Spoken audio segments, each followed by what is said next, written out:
What's up, Internet? Welcome to Once Over. I'm Kaylee, and today we are not going to be giving the once over to any specific movies. Instead, we're going to be talking about the Mandela effect within movies.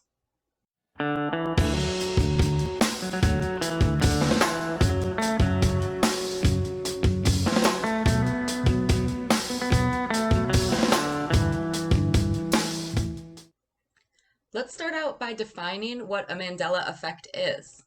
A Mandela effect is when there is a false memory within a collective group of people. So it's not a false memory that just one person has, but rather a whole bunch of people all believe that one thing happened when really something totally different happened. Two of the most popular examples of Mandela effects would be the Berenstein versus the Berenstain Bears. You probably remember that they were called the Berenstein Bears, but apparently that was never a thing. It was always Berenstain Bears. And also the cornucopia appearing in the Fruit of the Loom logo. Probably the most popular example of a Mandela effect within film itself would be that in the 1990s, there was a film that was called Shazam, and it starred Sinbad. Tons of people believe that this was a movie that existed, but it never existed. In fact, even Sinbad himself says that was not a thing ever, and yet tons of people still believe that it was a real movie. Some people think that Mandela effects happen because of crazy parallel universes or alternate realities, but I tend to think that they just come from false memories. So, for example, with Shazam, probably a ton of people think that that exists because they're conflating it with the movie called Kazam, starring Shaq, which came out in the 90s. When I was filming my most recent review for the movie Last House on the Left, which if I can figure out how YouTube works, will be someplace up in this vicinity, I don't know where. And if I can't figure out how YouTube works, I will link it down below, so definitely check that out when you're done here. But when I was filming this review, I realized that one of my all-time favorite scenes in that movie probably doesn't exist. I probably just imagined it. So I filmed a little bit of a clip about that scene, but I didn't end up including it in my original review, so let's check that out. Speaking of the criminals, I want to talk about one of my favorite moments in this film, which I'm going to be honest with you, I don't even know if this exists or if it's just a figment of my imagination. My memory is that at one point during the film, Weasel, with his hands covered in blood, looks down at them and kind of flips them over a couple of times, reflecting on what he has done and the crimes that he's just committed. He then cleanses them in a stream, cleansing not only the literal blood, but his figurative soul. And I think that this is a really great moment showing the humanity that exists within these complex criminals. If you can find a clip of this, I would be forever grateful. Every version that I've watched of the movie does not have this, so who knows, maybe I imagined it, and one of the reasons I love this movie so much isn't even in it. So since we're talking about both Last House on the Left and false memories, I do want to bring up that two of the first psychologists to ever study false memories were Freud and also Pierre Janet.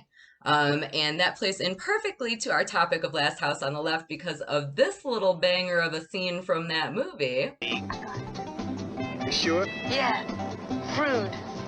Fruit? Sigmund Frood. Do you remember when a telephone pole was just a telephone pole? Yeah. Not anymore, sweetheart. It's a giant pahalus. Hairless?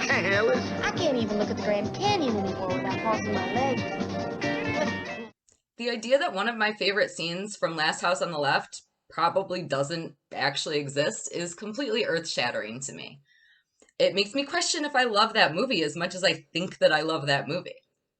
I can't figure out if the fact that I have invented this scene means that the movie isn't as great as I thought that it was, or if it actually means that the movie was such an incredible success at character development that I was able to create an entirely new level of empathy for an otherwise vile character.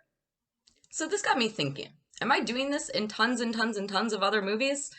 If that's the case, do I even know what movies I like? Are false memories and possibly even nostalgia gigantically huge factors into what I believe creates a good movie? Do you think that you do this? Does any of that even matter? If I like the movie and I think about liking the movie, isn't that all that matters? And if I am creating false memories for at least Last House on the Left and possibly tons of other movies, am I generally making movies better or worse than I call them or than they actually are. I'm looking forward to watching and rewatching all of my favorite movies to see if I am inventing things or if I'm forgetting things or if nostalgia is a huge factor into me loving certain movies or if I'm, inventing entire scenes. Do you have any movies that you think you have created a false memory during?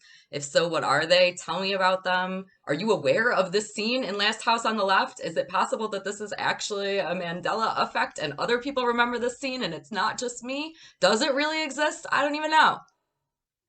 Anyway, I just thought that this was kind of a fun little question. I'm very interested to hear your thoughts, and if you think that you do this too, give me some examples. Let me know what you think, and I will be back soon with more reviews.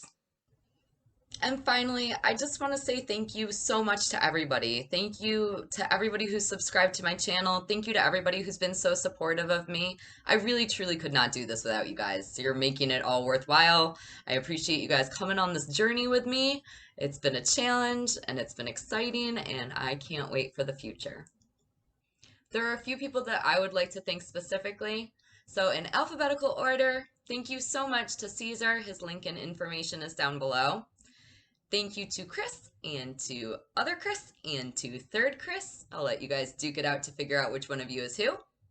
Thank you to David and to Eric and to Erica. Thank you to the Isotopes for letting me use their song Nacho Overachiever as my intro and outro song. I really appreciate it, and their URL is down below. Thank you to Jim and Johan, and thank you Justin. His YouTube channel is down below. Thank you to Megan and Monica. Thank you to Nat. Information about his book is down below. And thank you to Scott.